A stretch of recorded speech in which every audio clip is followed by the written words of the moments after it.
Indie developers, listen up. Your state machine probably sucks. But no, my state machine is fine. My NPCs do exactly what they're supposed to. Listen, I have the secret source. I've read through the tomes, I've dug through the archives, and if you don't have this, your state machine blows my grandma. One word. Messages.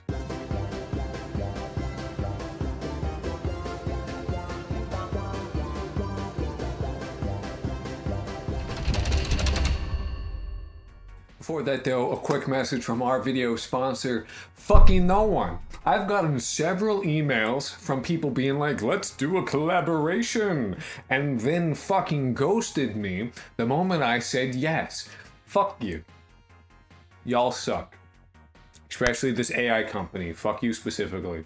So I'd like to give a huge shout out to all the lovely people on Patreon, Ko-fi, and Twitch who help keep this channel alive. If you want to know how you can get your own tombstone in-game with your name on it, more information at the end of the video. For now, back to state machines. Also, I have a second channel. There's gaming on there. We just played Action Bass.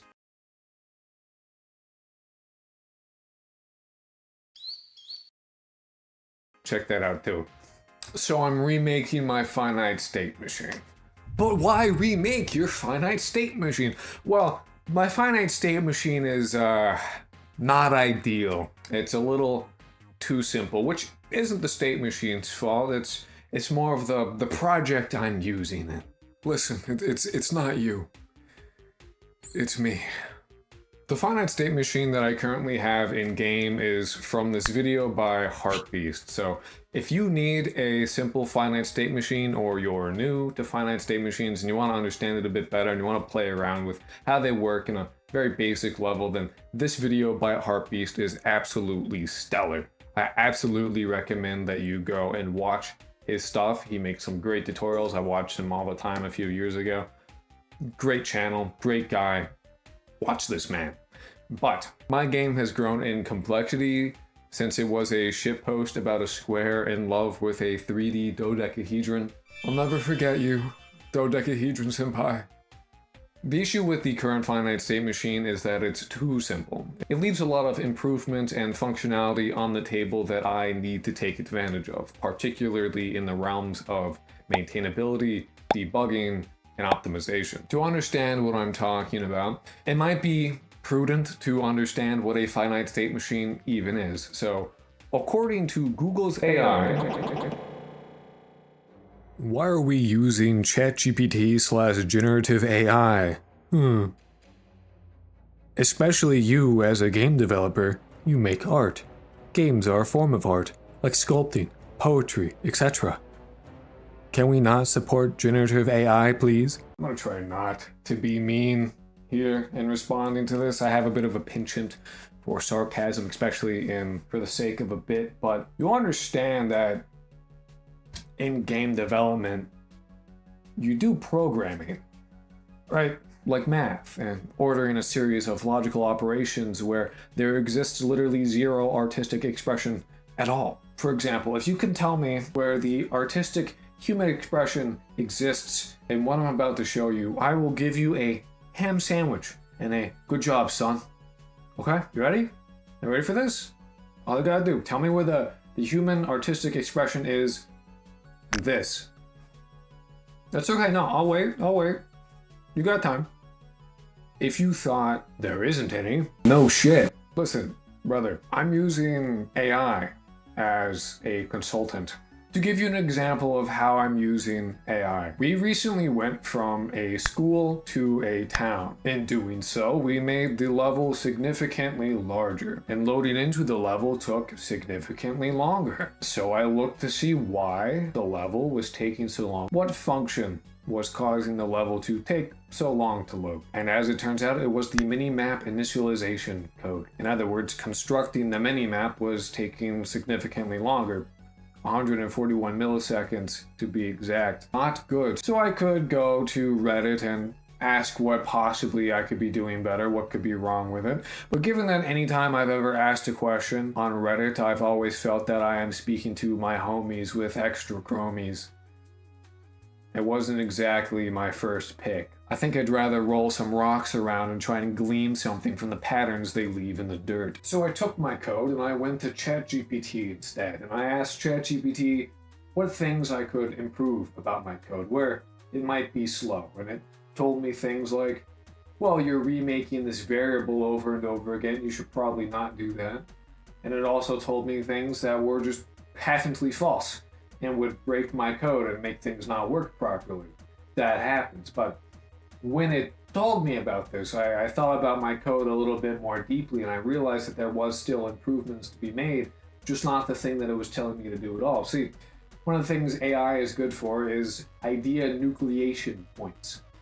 Things that it says can spark ideas from which new ideas can spring forth, and ways of looking at something that you might not have had before. It's very good for that kind of thing. And in this case, that's what happened. See, in the creation of my mini map, I had a function that would find the bottom rightmost tile. The way that it did that would be to get the tile, convert it into local space, and it would set that initial tile as rightmost, bottommost tile so far. And then it would check the next tile, convert that into global space, compare the two values, and see if it was bigger or not. If it was, it got set as the rightmost value.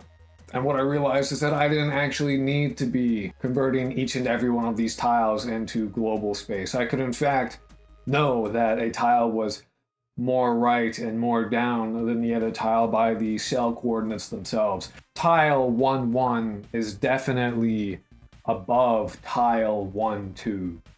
I don't need to convert them into global coordinates to know that. The cell coordinates tell me that already. So I made an improved efficiency purely based on my own thoughts. That I got because ChatGPT told me to do something patently false. I'm using AI as a consultant, and if I do generate shit with it, I go back and I remake it myself once I actually have the understanding and ability to do so. The purpose of AI in my project is not to make my project, it's to make my project better. It is to make it more efficient. There is no artistic merit lost in decreasing the CPU cycles it takes to get to 4. But here we are, in the year of our Lord 2026, where AI is integrated into your fucking Notes app. If you didn't hear me before, I said Google's AI. Every time you use Google, you'll get an AI overview response. Notorious, in fact. It's baked into literally everything. And you're going to grandstand about generative AI while using AI trained on everybody else's work daily. There is no artistic merit in the CPU cycles I use to do math. It doesn't exist. So let me be clear. I'm not using AI to generate music, to make photos, textures. I'm not using AI to do writing. I'm not using AI to generate 3D models. You have watched me make them. I'm using AI as a programming consultant to improve the code that otherwise would have been worse. None of the game design has been done by AI. Character design has been done by AI. Nothing that can constitute or be considered human artistic expression has been done by AI. And given from your comment is talking about art and generative AI, I'm going to assume that you particularly care about AI and its stealing of other people's work. So I hope when you send me your next comment, you will either call me from your landline or write me a physical letter with either quill and ink or on your typewriter that you will send to me by carrier pigeon, because if you don't, you will be using AI on the fucking daily every time you open Google or your goddamn Notes app on your Apple iPhone. According to Google's AI, a finite state machine is defined as... A finite state machine is a mathematical model of computation used to design, represent, and control system behavior. It describes a machine that can only exist in a predefined limited number of states at any given time, and it transitions between these states in response to specific input. Wow, what a bunch of nonsense to anyone who doesn't already know what a finite state machine is. Reads like a teacher I had in college. So what is a finite state machine in human words? It might be best to think of a state. A finite state machine is a simple concept that allows you to run specific code at specific times. The way you do so is by using states. What is a state? It might be best to think of a state as a kind of bucket that you slap a label onto and call it the happy state. You put all the code that defines the happy state behavior into the happy bucket. And in this bucket, you have somehow connected other buckets of other states. Happy, sad, angry. And you've connected the buckets somehow. The bucket analogy kind of falls apart here, but the connections that you provide from one state to another are specifically one way, which is really important. Meaning that if you connected it like this, when you're happy, you can become sad. But if you're sad, you can't become happy. In this way, you have a control flow of what can and can't happen given what state you're in and the input received, which is extraordinarily powerful. This simple control flow allows you to define complex behavior, giving the illusion of choices being made, of actual intelligence that the NPC doesn't truly have. Now each state handles what its behavior is and the connections it has to other states. It does not, however, handle how the transitions to each state occur. That's done by the state machine, which plays a managerial role over all the states. You can think of him as the guy who's actually switching out the buckets. The state machine keeps track of what state it currently is and makes sure to run any cleanup and startup code when the actual state ends up switching over. He's also the guy who updates the state every frame, or at least he should be. See, this is one of the issues with the current state machine that we have. Its update function is done purely by the physics process function provided to you by Godot, which means that you don't actually have control over when it runs. It just runs when it does.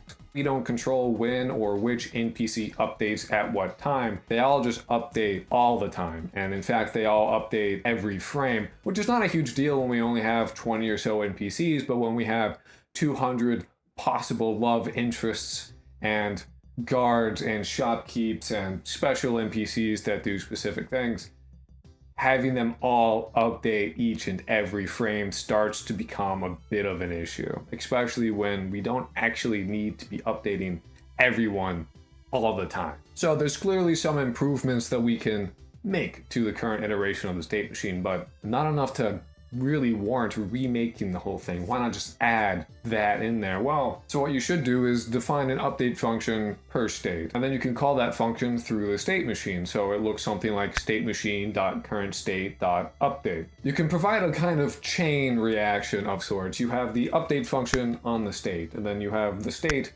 also having an update function that calls the update function on the state. And then on the NPC, you have an update function that calls the state machine's update function, which calls the state's update function. And by doing this, you can in fact just say npc.update and always know that you're going to be updating whatever the current state happens to be at whatever given time. And this may not seem like a huge deal, but I'm gonna let you know that this is in fact a gigantically huge deal. This is insanely huge. This is big, okay? There are in fact several things we can do by separating the code that will provide huge performance benefits later on. For starters, we can stagger updates. Let's say we have our 200 NPCs, and by having this update function chain, what we can do is have every NPC register themselves in a list and go through 10 NPCs each frame calling their npc.update function. And in this way, each NPC will get updated 3 times in the matter of a second. This staggering isn't something that the player is likely to notice at all, and it really saves the CPU from having to update 200 NPCs every single frame. So big performance benefit there. So instead of having to update 200 plus NPCs before we can actually start the next frame, we only have to do 10 at a time. The next thing we can do with this is prioritize the NPCs that are closest to the player. The NPC that's across town doing his own thing that we can't see and he's not even being rendered is not as important as the NPC that we're currently chasing down and trying to murder. But currently, they would be updated at the same rate as everyone else. Everyone being equal in the system is actually not good. I hate equity. So what we can do is actually prioritize the NPCs that are closest to the player. The NPC across the map doesn't matter. We don't need to update him nearly as often as we need to do the people that we can actually see and interact with. They're more important. So when we combine those two things, the staggered updates and prioritizing the people that are close to us to update more often, what we get a genuinely insane improvement in optimization that will allow us to have innumerable NPCs in the long run. We can have as many as we want, really, with this. With just this alone, I don't need to worry about what NPCs exist, how they exist. If I can support this many, I know I can. With these two things, with the new finite state machine system, this becomes possible. But wait, there's more. There's a lot more, actually. This is baby shit. So these are some solid optimizations, but if that's the only reason I had to remake my finite state machine and go through the fucking headache that is, that wouldn't really be much of a reason. I could do that with the current one. So obviously there's something else going on. There's something more powerful that I'm excited about that made me want to actually make this thing happen. Now I feel like I should address a concern I feel brewing in the audience that is worried that I'm wasting my time doing all of this. I mean, clearly it's been a bit since I last posted, and I do apologize for that. But I feel as though you may be worried that I'm wasting my time doing this if I plan to switch over to behavior trees or possibly GOP. But you don't have to worry about that. In regards to GOP and behavior trees. So the fact of the matter is that whether I use GOP, behavior trees, or simply a finite state machine, at their core, they're all finite state machines. The other two are more complex, better uses of the finite state machine, but finite state machine is the beating heart of all of them nonetheless. So when I switch over, I have done this in such a way that is fairly painless, meaning that nothing we're doing right now is wasted at all. In fact, it's a solid foundation that we can build upon to make a good behavior tree and have GOP be a very solid thing if we choose to go that route. And if we don't, it is still an absolute powerhouse of a system that we're building. So that's the reason why I started making this whole thing. No, it's not. I believe I said there was something about maintainability and debugging. Listen, the most powerful thing that made me want to switch over to using the new finite state machine is messages. What the fuck is a message? Well, it's something you should send your grandma. To explain what a message is, I first have to explain what a message does, and to explain what a message does, I kind of need to explain the problem that messages solve. Fundamentally, messages solve the issue of decoupling. And then, what is decoupling? You got a lot of questions, don't you? Decoupling is defined by Merriam-Webster as to eliminate the interrelationship of two things, meaning that neither thing depends on the other. If you've ever had a moment in a game where you crash the moment you interact with something, there's a fair chance that you have experienced the issue of coupling, whether that be by a stale pointer, stale reference, or any number of things. There's a decent chance, not always, there's a decent chance that the issue was coupled code. So the coupling of code makes it more fragile, essentially. To give an example of coupled code, we can take a look at what my current interaction system is, because they are fundamentally coupled. I have a class called interactable that defines a function called onInteract, and I have a separate interactable object that derives from interactable that defines its own onInteract. It overrides that onInteract. When I interact with an object, I am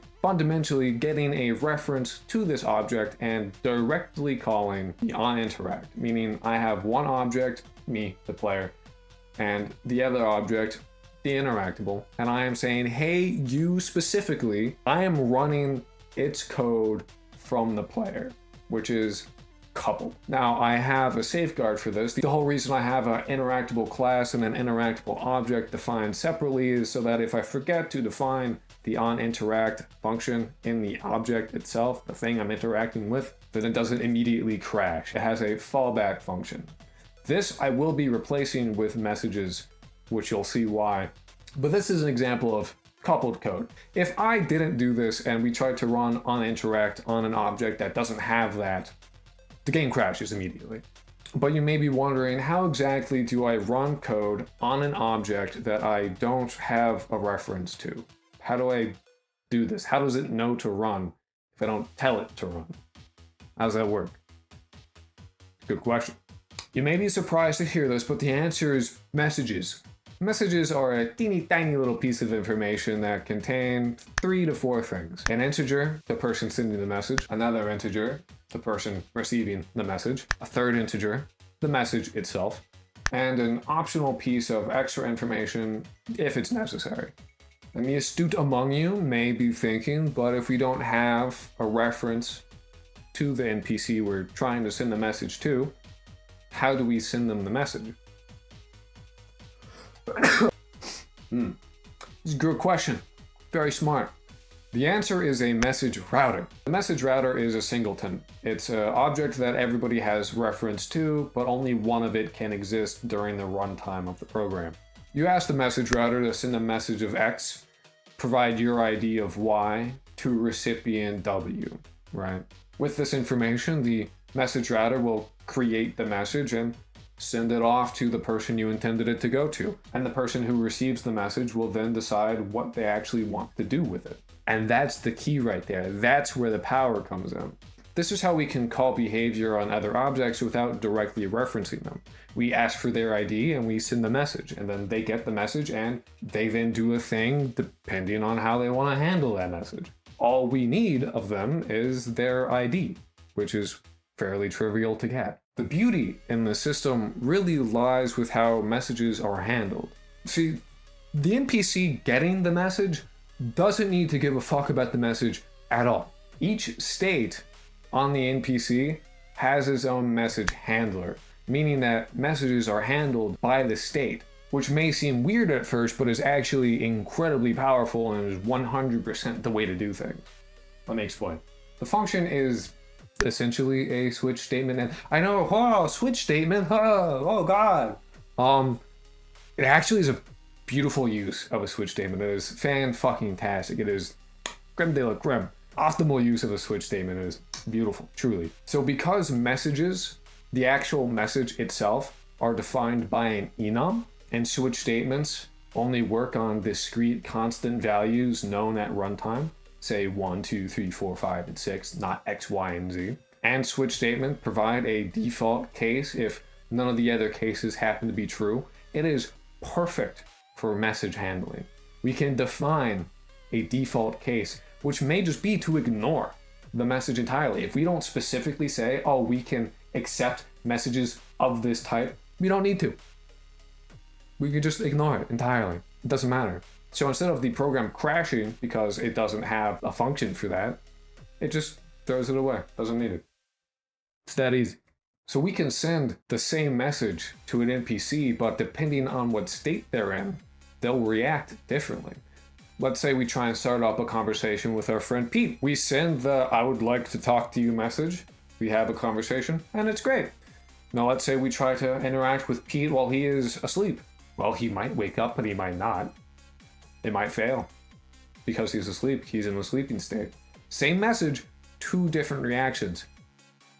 Beautiful. The state defines how it handles messages. Do you see how powerful this is? Is it making sense? But if you think that this finite state machine is limited to NPCs, no. You are wrong, my friend.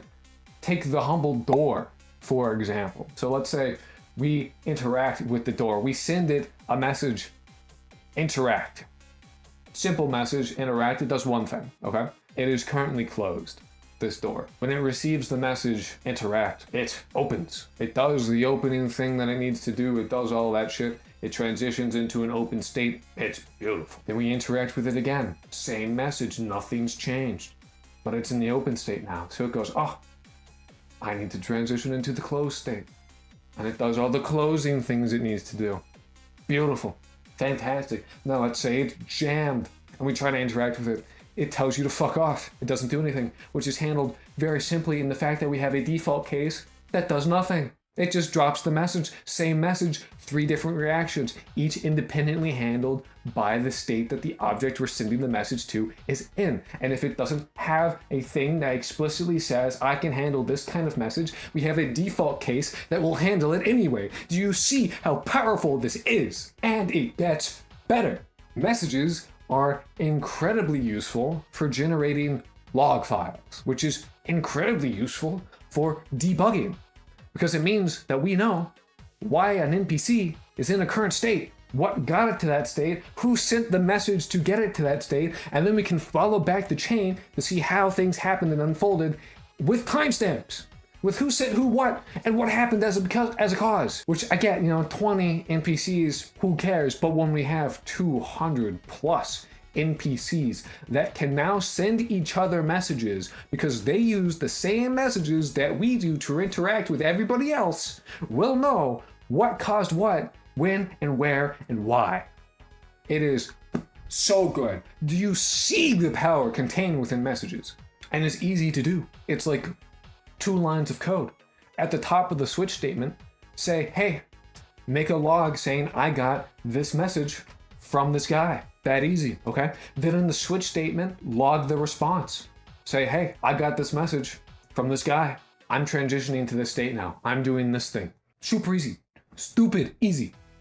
Amazing. Gotta tape my script to the wall. Because I don't like bending down. Perfect. So let's say there's an NPC that's dying unexpectedly, and we check the log files.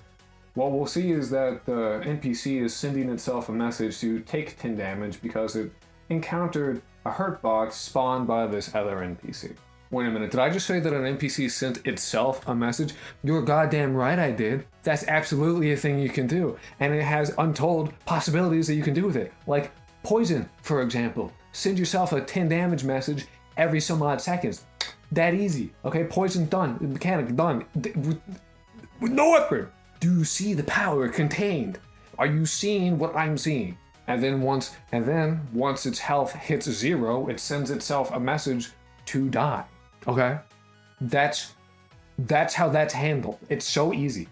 Why have that be contained in a message? Well, let's say you're invincible. You get the take damage message. You ignore it. You get the die message. You ignore it. You don't care. You're invincible. Fuck you. Invincibility mechanic done. That easy, okay? The power.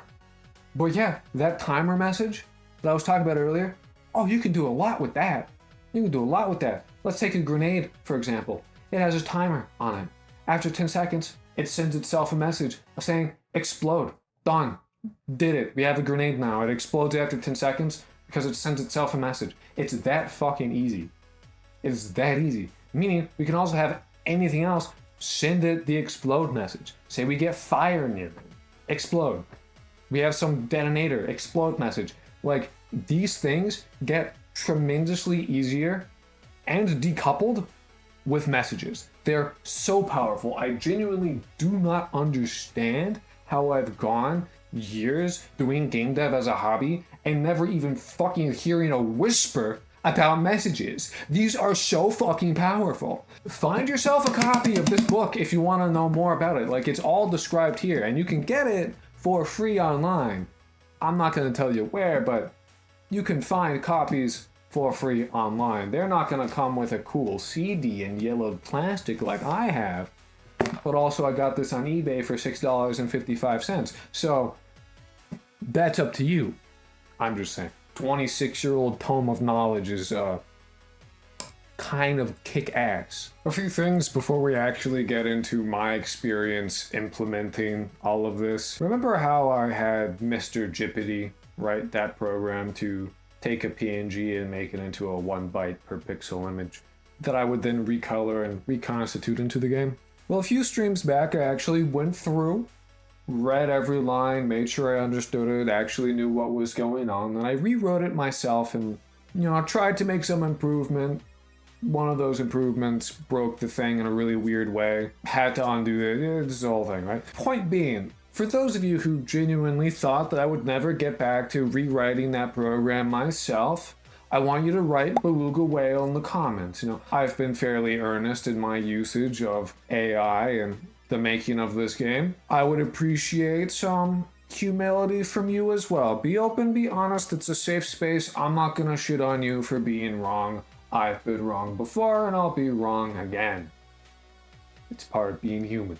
After rewriting the program, a few days went by and it was late at night and I was kind of bored and tired and not really able to function properly, and I was fucking around, and I thought, you know what, it may be the case that PNGs are in fact a little bloated for what I'm trying to do. It may be that PNGs, being a image format designed to be able to show any image possible, may not be the thing that I need. Maybe I should have my own. Maybe I should just write the pixel data to a file and maybe that'll work. Maybe that'll be good.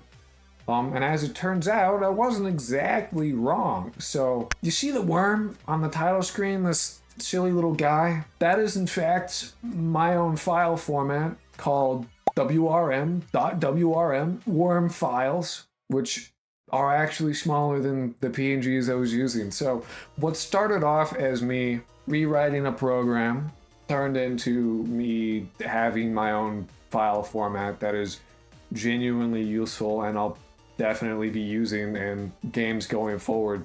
Because if you recall, I mentioned that I wanted to make a Adventure Quest style game at some point. Now, you may have thought, you're doing that in Godot. I'm not. I've never intended to do that in Godot. I intended to do that in Raylib using C++, and I'll probably use this file format. So eventually I have it in my heart to release a tool for you guys to use to convert your own images into .wrm files and provide a free Godot plugin to actually be able to use those in your games. If you don't need full-blown PNGs and you want to do some of the same shit that I'm doing, why not make it available for people to do so? I see no issue with that.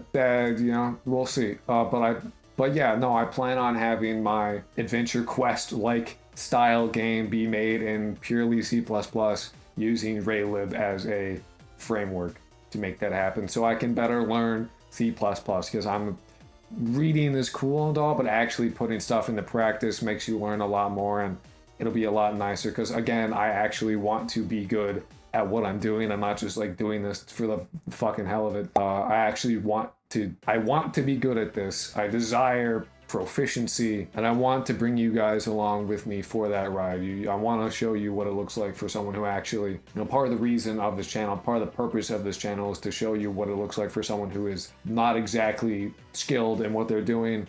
Try and earnestly become skilled in the thing that they're doing and what that looks like, and my personal journey to do so. So that's a thing. Also, the setting of the game has changed. I mentioned that I didn't like having the school be a thing because it's fucking weird. It just is. It's weird. Not only is it weird, it's also boring. It's just not interesting as settings go. It's a world of monsters and I have them attending a fucking high school. Lame and boring, don't care, right? Okay. So it's a town now. We have here's a layout of a town. It's again made using the grid map, so I can change and remove and edit anything I want without wanting to die. I don't need to remake a model of the town. I can just do that. It's all grid map. Fun fact, actually, Silent Hill 1 also used similar techniques to making their level. It's a tried and true, proven way to do level design. It's a thing. But the genre is gaslamp fantasy. You can look up what that is, gaslamp fantasy. Importantly though, do you see this cool ass painting? I'm stealing from this cool ass painting in concept, at least. I'm gonna have the town where you see that castle on top? Yeah, the town is gonna be that castle. Replace the castle with the town and you have the setting for where this takes place. It provides a natural border. You can't leave the town because it's on a big fuck off rock. It's on a big fuck off rock floating through the sky. You can't leave because you'll die. We also decided on a list of stats to use, and that's what the mini games are for. They're to increase your stats. They're what your love interest will be looking for. Specific stats. Now, while I make the mini games, you'll just be able to choose what stat the mini game is increasing so that you can do that. The two mini games we have at the moment of recording this video is the Infinite Runner, yay, and fishing, kind of. It's the really shitty version of fishing that you see in like Stardew Valley. There it is. None of the mini games are gonna look good, by the way. Again, I have too many to implement. I'm not gonna worry about making them look real pretty. They're gonna be function over form for every one of them until they're all actually in the game. That's, believe it or not, kind of been the thing that I'm doing. I can go through, like, there will be a moment in time where like the streams will be like basically just asset creation streams. I'm not gonna be doing a whole lot of dev work because I have to texture everything in the fucking game and make sure I fish and then do all that. So eventually the dev streams will just turn into, I need to draw a thing. Fish! It's gonna look like doo-doo ass for a while. You're just gonna have to be okay with that. So what was actually implementing all of this like? It was ass. It sucked. It was not fun. I basically had to rewrite a bunch of shit and I still haven't finished doing that. See, partway through the project, I decided I wanted to actually learn a real language as opposed to just using GDScript. So I started making everything from one point forward. All of it was going to be made in C# because C# is something that you can take out of Godot and use anywhere else. GDScript is kind of like a walled garden. It's real nice, but it's stuck in Godot. You can't take it anywhere. It's similar to Python, sure, but it's not Python. There's been some challenges with that. See, interfacing from GDScript to a C# is actually not that bad. It's doable. It's a bit funky, but you can do it.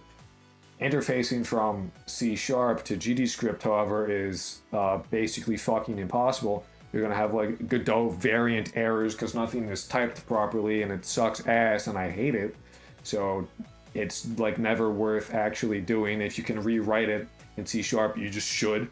So I get to rewrite an absolute fuck ton of shit in C#. So slowly over time, my repo is gonna have a little more and more abandoned files, and I get to go and clean up things and yippee-ki-yay. And it gets even worse because I had to. Oh my god. So for the new code that I make that references old code written in GDScript, I have to remake that old code in C#, and then everything that was referencing the old GDScript now is broken, so either I get to make the interface work with the C# script, because again, GDScript to C# is doable, it's annoying, but it's possible, or I just fucking rewrite that in C# too. So it's this whole like, the blast radius of this is fucking absolutely gigantic, and I have to rewrite like the UI manager, the game manager, the global variable script. I get to rewrite a lot in C#. So believe it or not, I haven't done that yet. I haven't finished doing that. That's a thing I have to do. So there's a few things I need to get done before I release another public build, and I don't know if I'll make a video announcing that, but I'll make a community post at least being like, hey, new public build available. It's been a month or more. But yeah, so that's a thing. It's been great. It's been fun. But anyway, I implemented basically the bare minimum. These, check out these guys.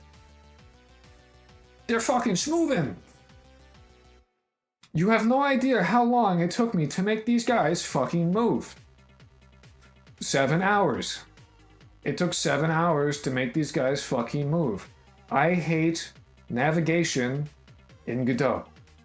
It sucks and I hate it. I hate doing it every time I have to do it. It always feels like some magic bullshit when it works finally. And God forbid I lower the navigation map by 0.1 or they stop fucking moving.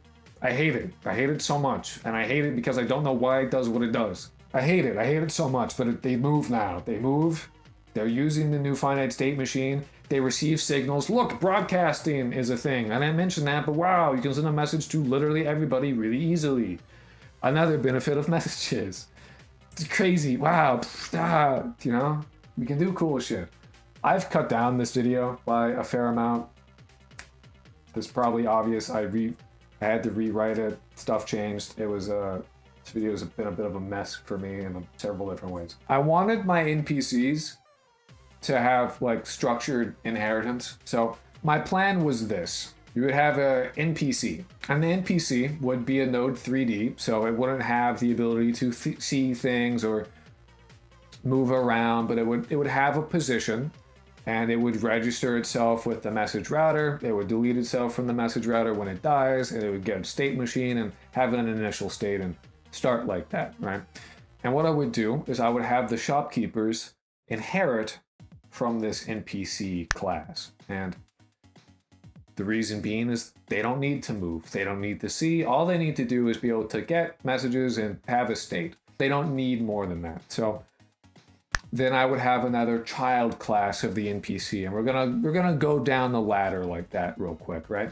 So inheriting from NPC is the civilian class, and the civilian class would have a few things that the NPC doesn't have, such as the ability to see things. It would have a vision cone component, and it would have the ability to move. It would have a navigator agent 3D. So the things that would inherit from the civilian class are namely the guards. They don't need all the stuff that, you know, the love interests have. They don't need a stats component. They don't need a list of specific locations they're going to go, a schedule. They don't need all that. What they do need is the ability to see you and to move around. So they inherit from civilian. So then inheriting from civilian is the interlocutor class. Now, interlocutor is a fancy word that basically just means someone that you have a conversation with. It can mean some other things too, but that's how I am meaning it, okay? So interlocutor class is basically the new version of what was the student class in the GD script, which, you know, defines the character's model, their schedule, or their arrival, all the stuff that we had defined in the students class, our NPCs, is the interlocutor class. And inheriting from the interlocutor class would be the specific species having their own class file, right? So each of them would get their own thing. Reason being is that takes them from behaving in a generic manner to having species-specific behavior.